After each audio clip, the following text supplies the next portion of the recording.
Muy bien, pues estamos listos. Muy buenas noches a todos. Muy bien, pues Bienvenidos estamos listos. Muy buenas noches a todos. a nuestra sesión de los lunes de nuestro Journal Club. Me da primero mucho gusto ver a muchos invitados, un muy buen quórum, no es para menos. El próximo lunes cumplimos ya nuestro tercer aniversario y bueno, pues desde hoy estamos de plácemes y con una charla increíble que nos va a ayudar mucho a nuestros centros. Y bueno, pues sin más, les cedo la palabra al doctor Enrique Pasos, es nuestro anestesiólogo cardiovascular. Pablo, bienvenido, gracias por estar con nosotros. Les cedo la palabra y bueno, pues el foro es de ustedes. Gracias. Hola, hola, ¿cómo están? Pues más que nada me gustaría solo dar la introducción de este Journal Club. Se originó ya, así como lo dijiste, hace ya 3 años. La iniciativa del cirujano cardiovascular, el anestesiólogo, los intensivistas, perfusión y cómo todo el equipo es importante para el resultado de nuestros pacientes. Entonces, la anestesia siempre ha formado buen quórum, como dices, en este journal. Y hoy, pues bueno, se nos ocurrió la idea de invitar a un personaje que siempre nos ha apoyado, ha sido nuestro asesor en los temas cardiovasculares, pero también es muy inquieto en estos temas de anestesia pediátrica y ya ha tenido una iniciativa que nos va a compartir en estos momentos en relación a la posición del anestesiólogo pediatra, que también ha sido y ha tenido un punto controversial el anestesiólogo pediatra en favor de los casos de cirugía cardiovascular o el anestesiólogo con entrenamiento cardiovascular.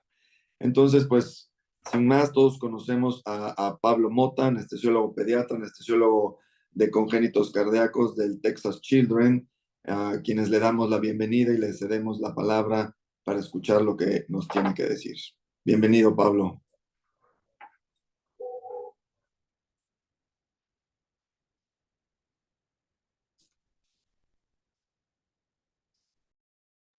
Tu micro está apagado, Pablo.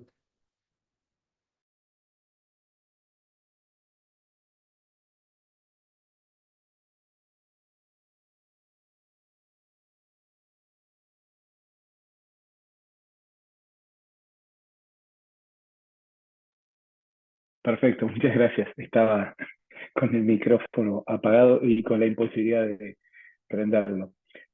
Muchísimas gracias por la invitación. Eh, bueno, como ustedes tienen, esto es un Journal Club. Voy a presentarle algunos proyectos que hemos estado trabajando recientemente. Es más, yo estuve en Ciudad de México antes del EDC, en el 15 de octubre, y les presenté la encuesta. Calculo que algunos de ustedes la habrán llenado, otros espero que a partir de hoy la llenen, y les voy a mostrar unos resultados preliminares, los cuales van a ser presentados en el SPA. O sea que esto es un proyecto que está en curso y esto es un poco una foto de en qué estamos hoy. Creo que en unos meses vamos a saber un poco más dónde estamos parados en el tema de la anestesia pediátrica. No tengo ningún conflicto de interés. Hemos colaborado bastante con el Hospital Infantil de México y esperemos seguir colaborando tanto en actividades académicas como estas, como en visitas de ustedes a nuestro centro y de nosotros a vuestro centro y otros centros de México a su vez. No tengo ningún conflicto de interés. Yo he publicado un libro de anestesia pediátrica junto con Federico Cristiani. Federico estaba terminando una anestesia en Uruguay y se va a juntar en cualquier momento, me va a avisar y va a participar también de esta jornada. En este trabajo de anestesia pediátrica castellano, algunos de ustedes han colaborado. Estamos empezando a trabajar en la próxima edición y esperemos que muchos de ustedes también colaboren con nosotros. Un poco los objetivos de hoy es diferente de lo que presenté en México en octubre. Ya dejé la historia de lado porque ya es algo relativamente conocido. Vamos a ver cómo es el presente, la formación de anestesia pediátrica en Latinoamérica, en Estados Unidos, ver la encuesta y directamente ir a un poco los resultados preliminares, lo cual van a forzar un poco la discusión. Ver un poco cómo se está elaborando el futuro acá en Estados Unidos en cuanto al interés en la formación de anestesia pediátrica que ha pasado en en el último año, en cuanto a las plazas disponibles, la solicitud de plazas y las plazas que sean, en este caso, que no se han llenado, ¿no? Como lo hemos discutido en otras oportunidades, es una especialidad relativamente nueva. Eh, Obviamente que la cirugía pediátrica aparece como una rama de la cirugía. El primer servicio de cirugía eh, general pediátrica fue en el Boston Children's Hospital. Allí se realizó la primera cirugía de ligadura de ductus. Posteriormente en Hopkins se realizó el primer Blalock Toxic. Estamos hablando de la primera mitad del siglo XX. Eventualmente la epidemia en el 55, en el cual eh, la mayoría de los pacientes requerían ventilación mecánica, en la epidemia de polio, y allí se formó el pulmón de acero, y de allí se empezaron a formar las unidades de terapia intensiva dedicadas a la ventilación mecánica, específicamente para anestesia pediátrica. Los servicios de transporte especializados, nosotros en Texas nos llamamos el Kangaroo Crew, en el cual tenemos servicios especializados de transporte pediátrico, y finalmente el American College of Surgeons empieza a definir cuáles son las necesidades que ellos tienen como cirujanos pediátricos en cuanto a la anestesia, y empiezan a definir nuestra subespecialidad. En Estados Unidos, ¿qué se considera un anestesiólogo pediátrico? Es un anestesiólogo que está titulado por el American Board of Anesthesia, o sea que tiene una formación en anestesiología y después tiene una certificación en anestesia pediátrica. En Estados Unidos la formación de su especialidad es de 12 meses, ¿no? Al inicio, cuando se inició la formación en anestesia pediátrica, a un grupo de experimentados anestesiólogos se les permitió participar del sistema de board a pesar de que no tuvieran una formación formal. Se aceptó la experiencia clínica que tenían en ese momento, y como lo definen ellos, es el ejercicio documentado en anestesia pediátrica en los últimos 2 años con una dedicación importante a la anestesia pediátrica. Hoy por hoy la única manera de ser anestesiólogo pediátrico en Estados Unidos es complementar un entrenamiento post-residencia de 12 meses en anestesiología pediátrica. Como ven ustedes aquí, la distribución de anestesia pediátrica se ve más en las costas, donde están la mayoría de los centros, tanto en el noreste americano, en el sureste, un poco en Texas aquí, y en la costa de California, y después ven que hay grupos grandes en el cual no hay cobertura de anestesia pediátrica, ¿no? En Estados Unidos, como ven allí, hay más o menos un 8%, un 9% de la población total de anestesiólogos se dedica a la anestesiología pediátrica. Eso nos va a servir un poco para la elaboración de la encuesta y qué resultados estamos buscando en la misma. La Academia Americana de Pediatría define cuáles son los elementos críticos para un ambiente de ejercicio de la anestesia pediátrica. En cuanto a los estándares, habla de estándares de seguridad, de efectividad, de eficiencia, de equidad, de tiempo de intervención y de la anestesiología, de la atención centrada en el paciente. Eso lo valoran. Por ejemplo, la seguridad se puede valorar mediante la incidencia de paro e intraoperatorio. La efectividad es cuáles son los tiempos de intubación, de recuperación, de estadías en recuperación posanestésica. La eficiencia se puede medir en el inicio de los casos en hora, ¿no? La equidad, los pronósticos si son similares en los distintos grupos étnicos. El tiempo de intervención es si un paciente que llega con una urgencia quirúrgica a una sala de emergencia, cuánto demora en llegar al bloque quirúrgico. Y en general la atención central al paciente se valora con las encuestas de satisfacción. En México hay una gran historia de anestesia pediátrica que no se las voy a repetir a ustedes, que ya la conocen. En nuestro hospital, es un hospital relativamente nuevo, si lo comparamos con criterios europeos, ¿no? Es un hospital que tiene unos 70 años. Nosotros abrimos con unas 106 camas en la década del 50 y se fueron expandiendo los servicios con cirugía cardíaca a partir de los años 60. Se amplía a 330 camas, abriendo la unidad neonatológica. Se hace un servicio de consulta de emergencia exclusivamente pediátrico. Se empieza con los trasplantes. En la década del 90 llegamos a 450 camas. La asistencia ventricular y la asistencia fetal y el pan de una mujer son de los años 2000.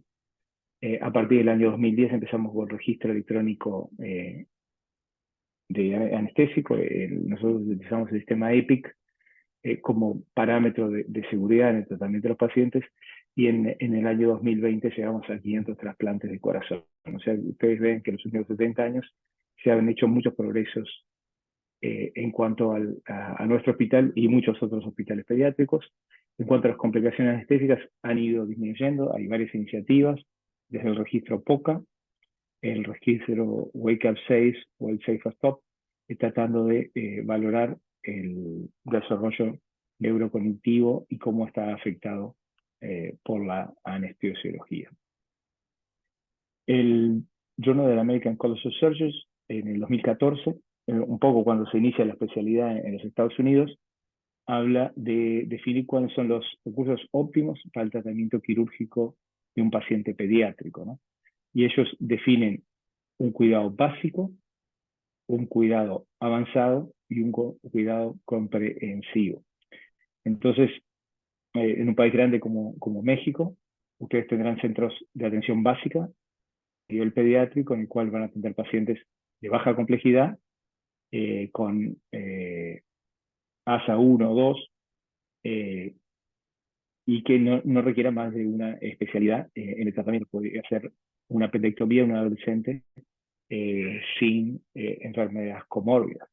En el otro lado del espectro tenemos un tratamiento comprensivo, en el cual incluimos cualquier tipo de complejidad en cuanto a la ASA, en el cual haya involucrado múltiples enfermedades médicas y quirúrgicas. Por ejemplo, sería la mayoría de las malformaciones congénitas cardiovasculares o la reparación de las craneociones, en el cual van a requerir un elevado nivel de complejidad, no solo de cirugía, de anestesia, de muchas otras especialidades pediátricas.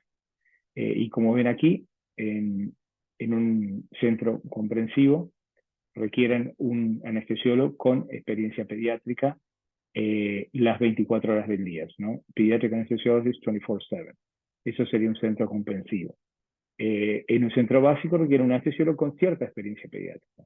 Y esto es importante definir qué es cierta experiencia pediátrica, ya que vemos el nivel de complejidad en cuanto a la terapia intensiva, que sería una terapia intensiva polivalente, en el cual ingresa adultos y niños y adolescentes, o terapias intensivas dedicadas exclusivamente a neonatos, a pacientes pediátricos o a pacientes pediátricos con patología cardiovascular. Hay varios estudios que demuestran que eso es uno de los estudios, el estudio Apricot, que demuestra que la atención por anestesiólogos pediátricos se relaciona con mejores pronósticos, ¿no? Como dice aquí, estos hallazgos merecen la atención de autoridades nacionales, o sea que hay que hacer un eco de este tipo de resultados y ver que hay ciertos tipos de patologías pediátricas, como los pacientes lactantes, neonatos, o pacientes con enfermedades congénitas complejas, en el cual se benefician del tratamiento de especialistas en anestesiología pediátrica. ¿Cómo es la formación de la anestesia pediátrica? Como ustedes ven, el interés por la anestesia pediátrica, si ustedes hacen una búsqueda en PubMed, ha aumentado muchísimo en los últimos años. Y como ustedes ven aquí en este hoja de vida, si bien el American Board of Anesthesia data de casi 90 años, la formación en anestesia pediátrica es a partir de los fines de los años 90, en el cual hay una formación informal, o sea, la mayoría de los fellows en aquel momento no eran ACGME apoyados por el ACGME, recién empiezan a ser a partir del 2011, en el cual hay un entrenamiento estructurado en anestesia pediátrica en base a 12 meses de entrenamiento con ciertas competencias, cierto número de neonatos, cierto número de bloqueos, cierto número de anestesias cardiovasculares, y a partir del año 2013 existe una certificación independiente en anestesia pediátrica que es solo para médicos que han hecho residencia de anestesia, tienen su certificación de anestesia por el American Board, tienen un fellowship en anestesia pediátrica y después dan un examen específico en anestesia pediátrica. A partir del año pasado se empieza a revisar los criterios mínimos de formación debido a la complejidad y a cómo ha cambiado el espectro de pacientes que atendemos.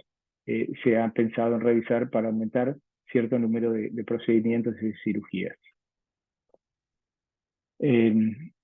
Este trabajo de Erickson es un trabajo clásico en que él habla que para ser experto hay que tener 10.000 horas de entrenamiento, y eso se habla para el ballet, para el violín, para otras cosas, ¿no? En medicina esto no lo sabemos, pero sabemos que centros que se especializan en una disciplina tienen mejores resultados que centros que hacen ciertos tratamientos esporádicamente. Y eso también se aplica a las personas que se desarrollan en un área, ¿no? Como nosotros en anestesia pediátrica. El entrenamiento deliberado no solo es el hecho de entrenar, es tratar de buscar desarrollar ciertas destrezas y de manera estructurada, ¿no? Lo que lo llaman la práctica deliberada permita llegar a una performance adecuada a la complejidad de nuestros pacientes.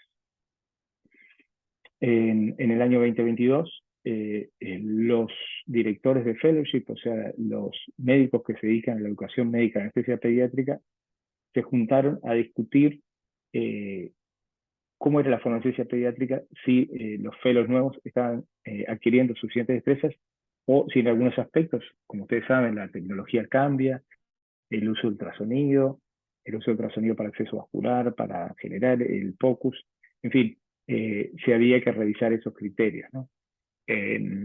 Esto lo dividieron por distintas regiones, hicieron distintos tipos de encuestas y empezaron a ver que el mínimo quizá no eran suficientes para los requerimientos del día a día actual y recomiendan aumentar el número de pacientes para adquirir ciertas destrezas. Por ejemplo, si vemos aquí, los neonatos para poder dar el board de anestesia pediátrica eran 15 y ahora se recomienda aumentarlo a 25.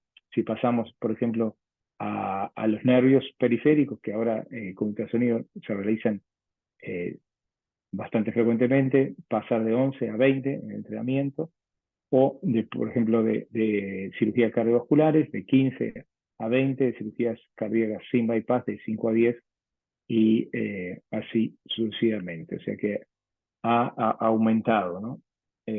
O sea, es muy importante en las instituciones que ustedes se forman mantener un registro de los procedimientos que cada fellow, cada residente se ve enfrentado y ver si adquiere las destrezas suficientes para el ejercicio adecuado y seguro de la anestesia pediátrica.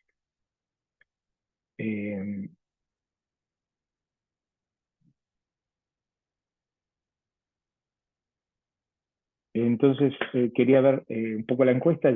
Ustedes, muchos la habrán visto cuando lo representé en México. Un poco la idea es ver cuál es la situación en Iberoamérica, comparando un poco con el modelo americano de formación, cuán lejos o cerca estamos del mismo.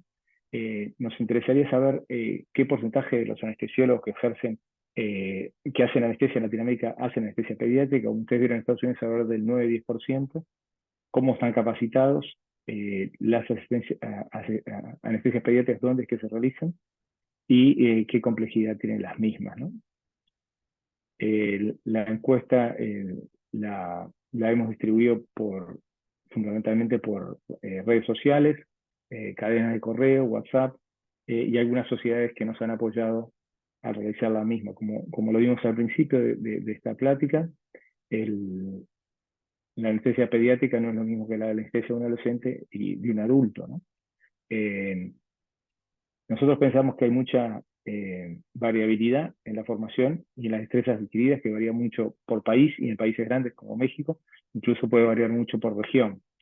Entonces sería importante identificar centros de formación y tratar de desarrollar programas de formación o de colaboración en lugares en el cual la especialidad no se haya desarrollado aún.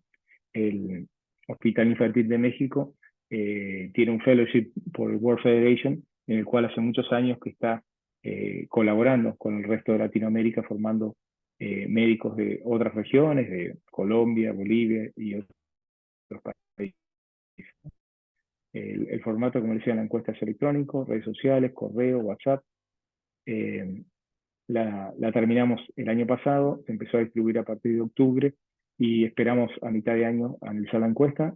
Ahora en el Congreso Americano vamos a presentar resultados preliminares y eventualmente en distintas plataformas y también de presencia lo presentaremos en el futuro cercano en varios lugares. Tenemos un grupo organizador de la encuesta en el cual Enrique nos ha apoyado constantemente. Tenemos ciertas sociedades científicas que no apoyan, pero es más importante que ustedes, los anestesiólogos, nos apoyen completándonos, incluso dándonos feedback de la misma, ¿no? Esto en realidad, la idea es un poco ver el panorama de formación y de trabajo en anestesia pediátrica, pero, o sea, esto no es un proyecto que se va a terminar en sí mismo, esto nos va a permitir explorar áreas de mejoras, de colaboración, y es muy importante saber lo que opinan ustedes. Las barreras, obviamente, que requiere cierto tiempo de dedicación para el llenado, pero no pensamos que sea algo muy complejo, en menos de 5 minutos se completa la encuesta. Más o menos, si nosotros tomamos este trabajo de anestesia analgesia, en Iberoamérica hay menos de 50.000 anestesiólogos. Si completamos pensamos que el 8% serían alrededor de 4.000 anestesiólogos pediátricos. Y si tomamos la significación de una encuesta, utilizando el método que utiliza SurveyMonkey, requeríamos alrededor de 700 a 800 respuestas para tener una respuesta significativa en cuanto a esta población. Es importante comunicarla, compartirla y mantener el trabajo en equipo para que esto fuera exitoso. Yo creo que muchos de ustedes la habrán visto, así que voy a pasar relativamente rápido sobre la encuesta. Lo importante de destacar aquí es que esto no estamos buscando los resultados de anestesiólogos pediátricos solo. O sea, cualquier anestesiólogo que ejerza la anestesia pediátrica sería importante que la llenara, ya que, como sabemos, muchas de las anestesias pediátricas no se realizan en hospitales de niños y tampoco lo realizan anestesiólogos con formación específica en anestesia pediátrica.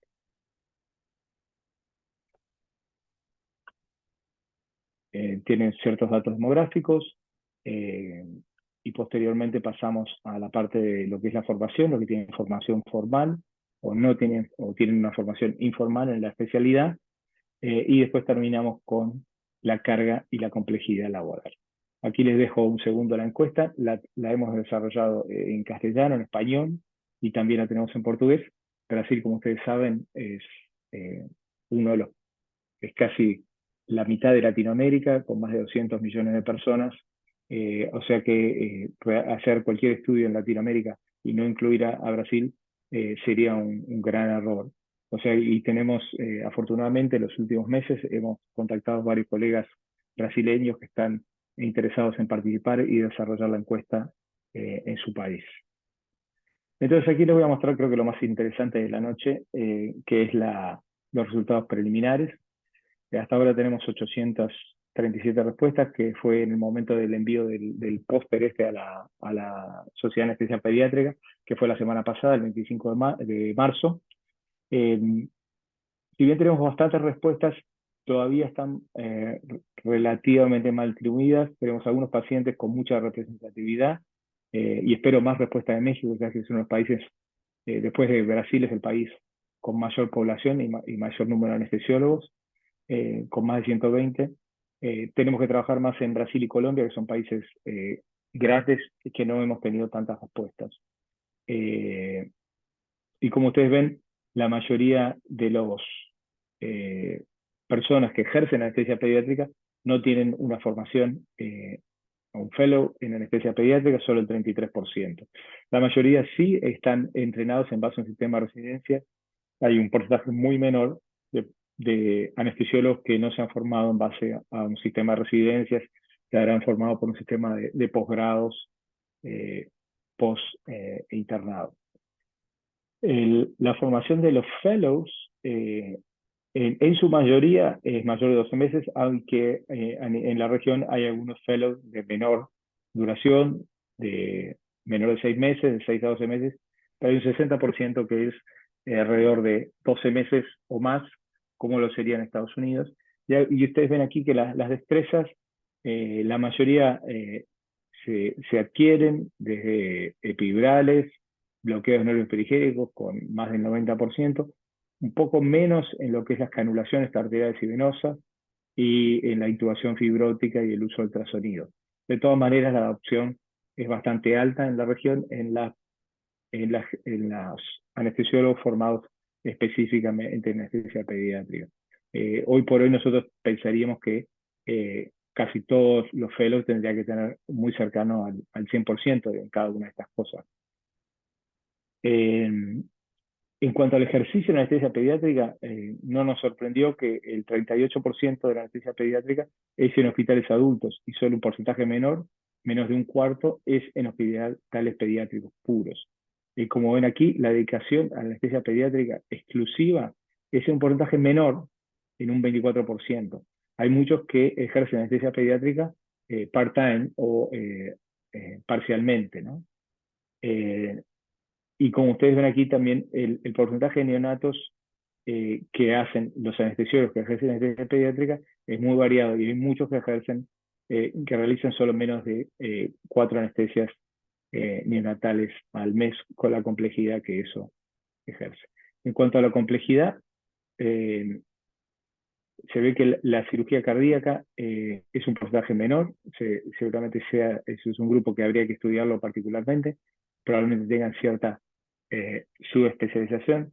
La mayoría sí realizan cirugías intraabdominales, cirugías de ortopedia mayor o emergencias neonatales. El porcentaje menor de cirugías que realizan es tanto ECMO o cirugía cardíaca, que es un porcentaje menor. Hay mucha variabilidad en la formación. La pregunta es, como región requeriríamos cierta estandarización, requeríamos la formación de una especie de board iberoamericano para la formación, con unos requisitos mínimos. Si tuviéramos una formación más homogénea, ¿esto beneficiaría la calidad de cuidado de nuestros pacientes? Son interrogantes que tenemos, ¿no?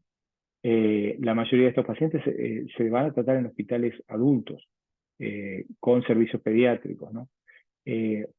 Habría que definir cuáles son los pacientes que tendrían que necesariamente atenderse en hospitales pediátricos. ¿Qué dedicación se requiere en la anestesia pediátrica, en especial para los pacientes complejos?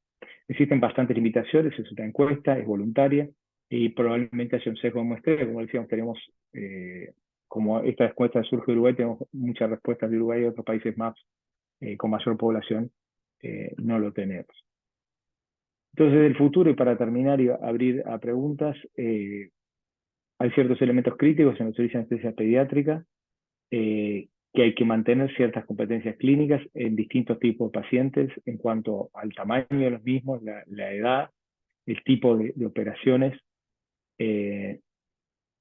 y tener cierto equipamiento disponible. Por eso que atender pacientes pediátricos complejos en hospitales de adultos a veces es difícil, ya que no existe ni videoanaloscopía pediátrica, ni acceso a ultrasonido pediátrico, y tampoco existe la complejidad en el cuidado postoperatorio, que es tan importante. Y por último, le voy a presentar un trabajo reciente que fue publicado este año, que refleja los datos de la del fellowship en Estados Unidos, ¿no?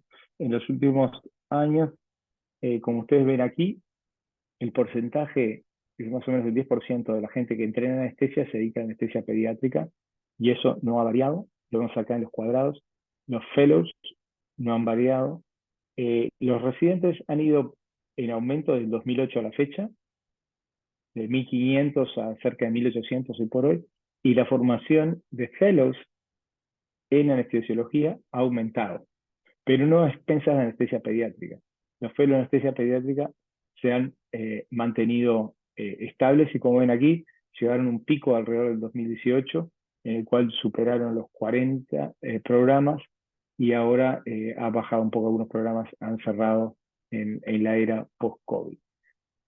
Aquí está un poquito más compleja, pero si ustedes ven aquí, anestesia pediátrica tuvo un aumento y últimamente se ha nivelado, incluso ha bajado. Hay solo dos subespecialidades de la anestesia que han seguido aumentando, como el dolor y la anestesia cardiovascular. Aquí vemos lo mismo, pero dividido por subespecialidad. Tenemos el número de plazas solicitadas en el triángulo verde y las posiciones de fellow que han sido ofrecidas, ¿no? Lo ideal sería que se ofrecieran las mismas que se solicitan, ¿no? Pero como ustedes ven aquí en anestesia pediátrica, se han ofrecido muchas más plazas de las que se han solicitado, lo cual ha dejado un gap, un grupo de plazas que no se han llenado, lo cual puede abrir oportunidades para latinoamericanos y iberoamericanos a venirse a formar en Estados Unidos, ya que la mayoría de los programas en Estados Unidos, incluido el nuestro, no han llenado sus plazas. O sea que hay un porcentaje de plazas que no se han ocupado. O sea que hay lugares para formarse en el cual no hay competencia, ¿no? Y para esos que están lo que llaman las posiciones afuera del match, que si habían bajado con la creación del board y el matching, ahora hay gente que entra por fuera del board, lo cual un extranjero lo puede hacer porque al estar formado fuera de Estados Unidos puede entrar directamente por el fuera del board. Bueno, para terminar, hace tiempo que se ha reconocido que la anestesia pediátrica tiene su complejidad y es diferente a la anestesia de adultos. La mortalidad ha bajado debido a esto. La subespecialidad ha crecido en base a la evolución de distintas técnicas quirúrgicas. Los requisitos de formación han aumentado, pero hoy por hoy hay más disponibilidad de plaza. Y creo que ahora puedo salir del modo presentación y quedo abierto a preguntas. Muy bien, Pablo, muchas gracias, muy interesante. No veo ninguna pregunta en el chat, pero yo sí quisiera, me gustó mucho lo de la estadística, a mí me encanta el registro, los datos. Mencionas una clasificación de complejidad de procedimientos, de hospitales exclusivos de pediatría, hospitales de alta especialidad, pero que hay de todos adultos y niños. Mi pregunta es, ¿consideras o quién crees que deba de ser en México, ya que sabemos que no tenemos esta cultura del registro, de los datos, de la estadística, pero ha empezado a crecer esta conciencia en cuanto al registro? ¿Tú quién nos recomendarías que fuera el grupo ideal para hacer este registro? ¿Serán los colegios? Hoy en día hay colegios de anestesia pediátrica, la Sociedad de Anestesia Pediátrica, la Sociedad de Anestesia en general. Están los mismos departamentos de los hospitales. Sabemos cuáles son los hospitales clásicos de anestesia pediátrica. Sus departamentos son los que tendrían que recabar estos datos, o algún grupo independiente, entusiasta como el de ustedes, que debería de hacer este análisis global de la anestesia en México, de los hospitales y de la complejidad, como para tener una fotografía más real de lo que estamos haciendo en México. La pregunta es interesante. Yo creo que lo que define más, lo que permite el mantener los datos es el pasar a un registro electrónico anestésico, ¿no? eh, y tener común de intercambio de datos. Yo creo que ahí, independientemente de quién los realice, ¿no? Pero tener una manera de comunicar los datos y de reportar. Por ejemplo, acá en Estados Unidos, lo que es la parte de cirugía cardíaca, la base de datos es el STS. O sea que en ese caso es un registro independiente, es una sociedad la Sociedad de Thoracic Surgeons, en el cual a ellos los programas reportan. ¿Y por qué les reportan? Porque en Estados Unidos los hospitales reportan sus pronósticos en cuanto al SPS y compiten en ser mejor que la base de datos global. O sea, uno cuando elige un cirujano cardíaco en Estados Unidos, una de las maneras que lo elige es porque el centro tiene mejor resultados que el promedio del SPS. O sea, eso es por qué se hace. ¿Y por qué se puede hacer? Porque existe el registro medio electrónico. Yo creo que en Latinoamérica, uno de los problemas más grandes es tener registros en papel, que calculo que en México, yo no sé si ustedes tienen la estadística, pero me imagino que hay un grupo grande de hospitales que todavía trabajan con registro papel, ¿no? Sí, no, de hecho, solo un poco grupo ya tiene electrónico. Quizá 5 hospitales tengan registros electrónicos. Y el otro problema es esta incompatibilidad, o sea, son registros electrónicos que a final de cuentas terminan siendo inertes porque terminan en una base de datos aislada y no hay esta como enlace entre todas los registros electrónicos. Unos compran tal paquetería, otro hospital compra otro tipo de paquetería y no hay una nube donde se pueda subir esto. Por eso mi pregunta era, ok, si los hospitales no tienen esa capacidad de unir todos estos datos, ¿quién tendría que ser la... No, digo, todas estas iniciativas como el Safe Talks, el Wake Up Safe, son iniciativas que están por afuera de los hospitales o por afuera de los colegios, en los cuales ellos desarrollan la iniciativa y brindan el know-how. En general son plataformas electrónicas que pueden acceder por el web, ¿no? Para que cada centro reporte. Y es un poco lleva a que distintos centros, los que tengan papel, puedan reportar. El tema que la mayoría de estos registros tienen que ser relativamente fáciles de llenar, ¿no? Porque el problema, una base muy compleja, el porcentaje de llenado es menor, ¿no? Veo que Federico está conectado ahí. No sé si Federico querés, no sé en qué momento entraste de la conversación, pero me gustaría saber un poco tu opinión de todo esto.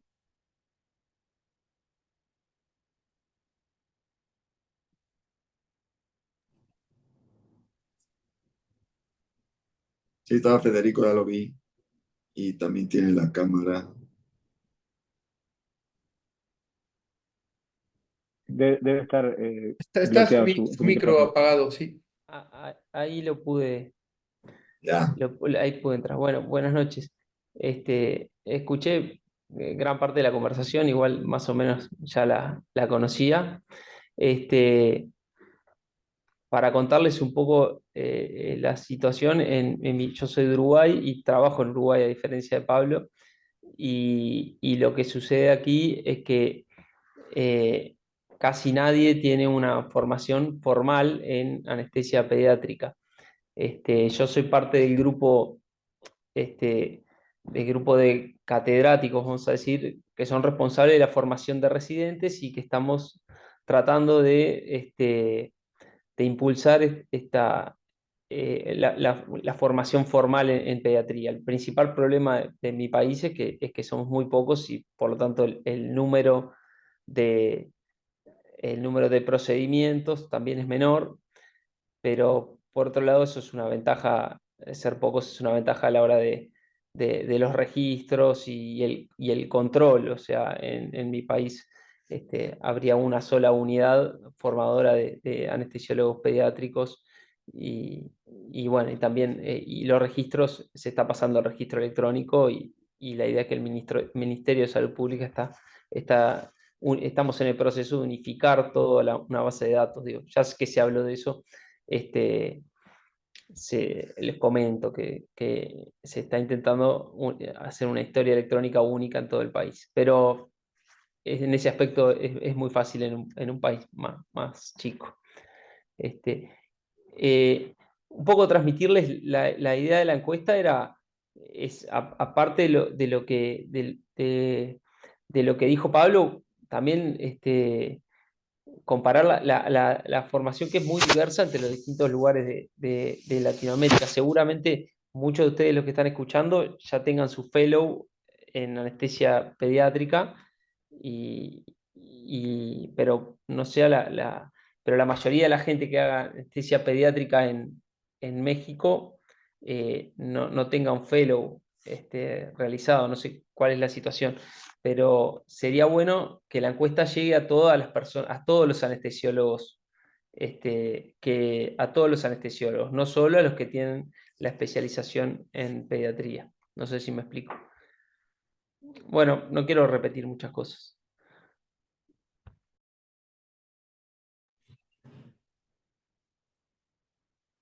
No, pero nos quedó claro tu comentario porque es muy parecido a lo que existe aquí en México. La otra pregunta es que va encaminada a la formación, ¿no?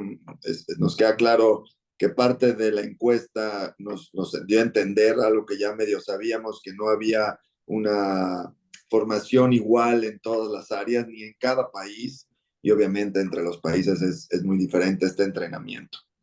Pero la pregunta va en relación al board, que aquí en México es el Consejo de Anestesia, el que dictamina mediante un examen, una regla.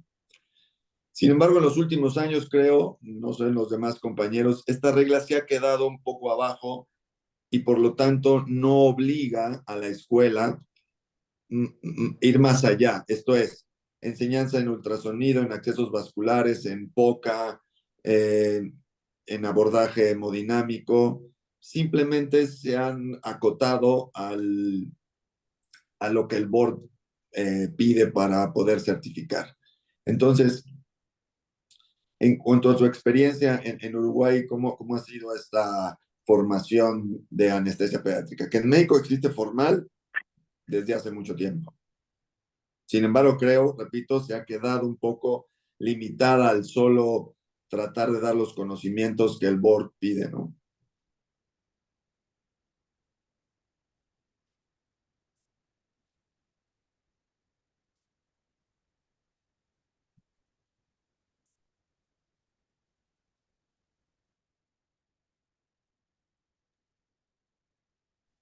Hola.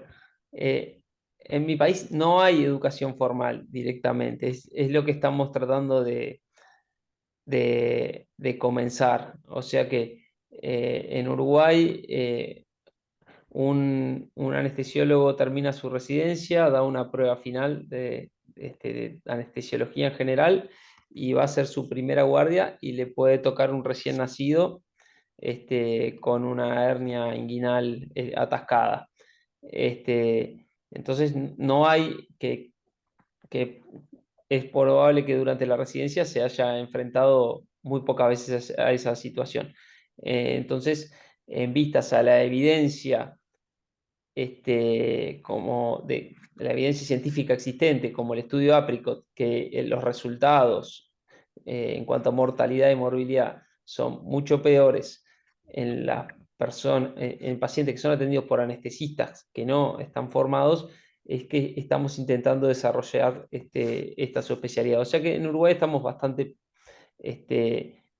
peor que en México porque no tenemos una educación formal. Sí hay gente que se ha formado en los hospitales, eh, pero no formalmente. Y sospecho que lo que pasa en mi país pasa en varios lugares de Latinoamérica o incluso en países que también tienen fellows, pero los pacientes pediátricos son atendidos por anestesiólogos que no tienen una formación formal, aunque sean excelentes en pediatría. Sí, claro, entiendo. No, es un poco diferente aquí en México. En los últimos años, y afortunadamente desde mi apreciación, ha habido un aumento los residentes de anestesia pediátrica.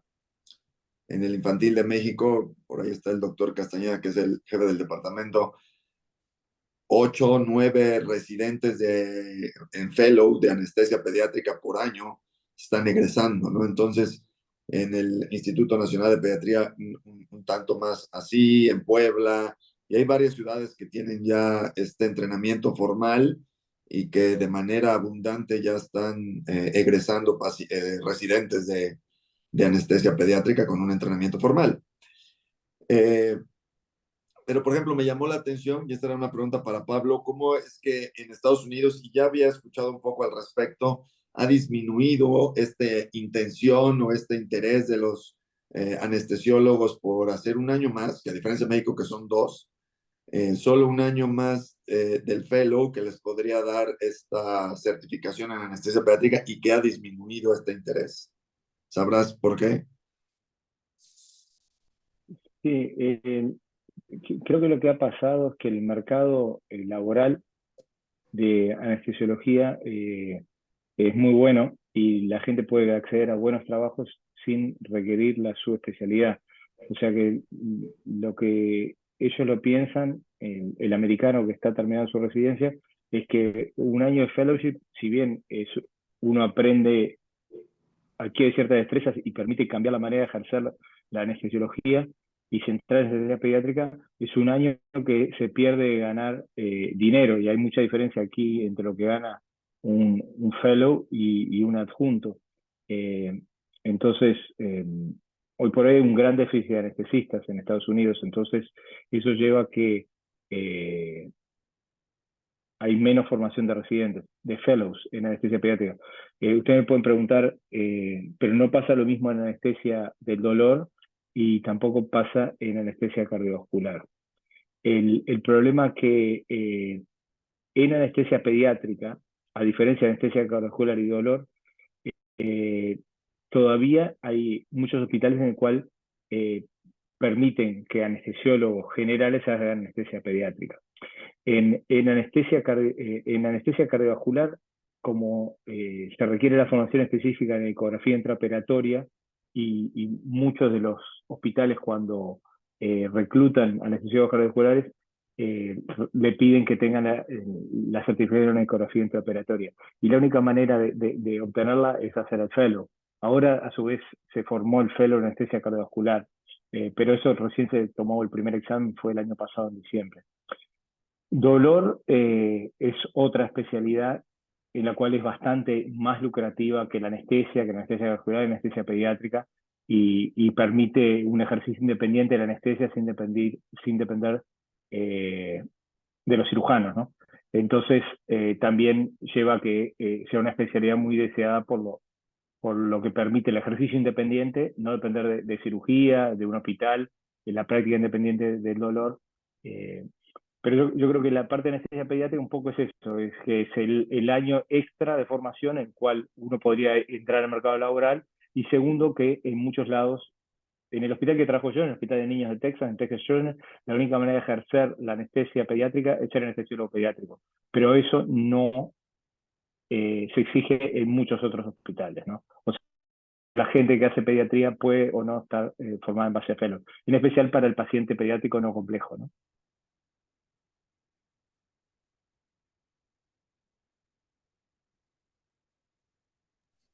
Sí, claro, muy comprensible, ¿no? Y más en esta economía actual en la cual prefieren empezar a trabajar y ganar o recuperar, ¿no? ¿Cuántos de ellos estuvieron becados o auspiciados y tienen que pagar esa deuda que ya tienen durante la residencia? ¿Alguien del foro tiene alguna pregunta, algún comentario en relación al tema? Creo que están preguntando la posibilidad de venir como observers a visitar a Estados Unidos. Yo les dejo mi correo aquí, el que esté interesado que me escriba. Hay posibilidades de venir aquí, ahora han cambiado un poco los requisitos, pero es posible venir. Y al que se anime y quiera dar el USMLE, también hay posibilidad de venir a hacer un fellowship aquí. Y de Ciudad de México estamos a menos de 2 horas de vuelo y tenemos como unos 15 vuelos por día. O sea que, y, y del norte de México más aún, es más cerca aún. Pero sí, con gusto, el que esté interesado en venir a visitar, encantado.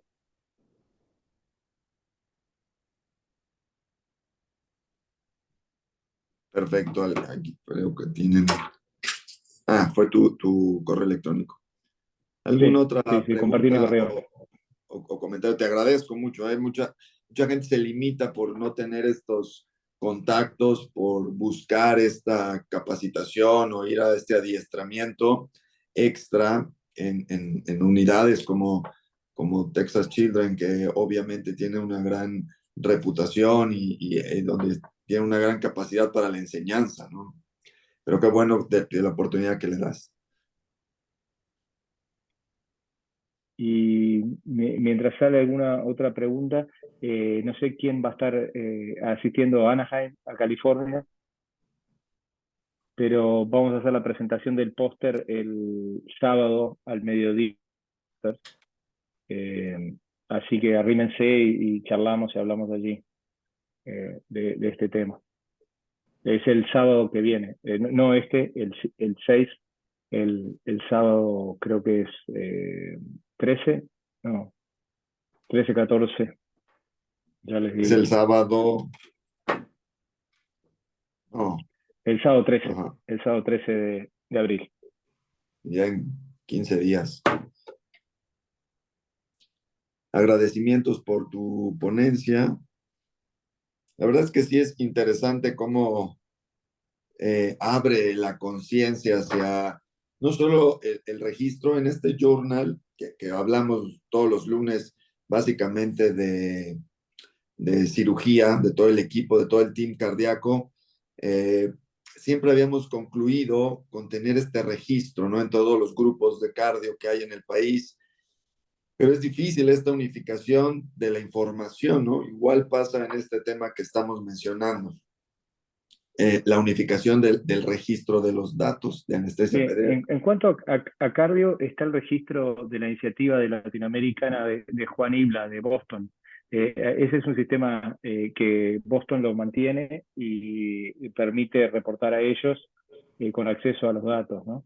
Eso, a los que estén interesados en reportar en cardio, yo los puedo contactar con Juan. Él está encargado del grupo de interés especial para Latinoamérica en anestesia cardiovascular pediátrica. Sí, evidentemente.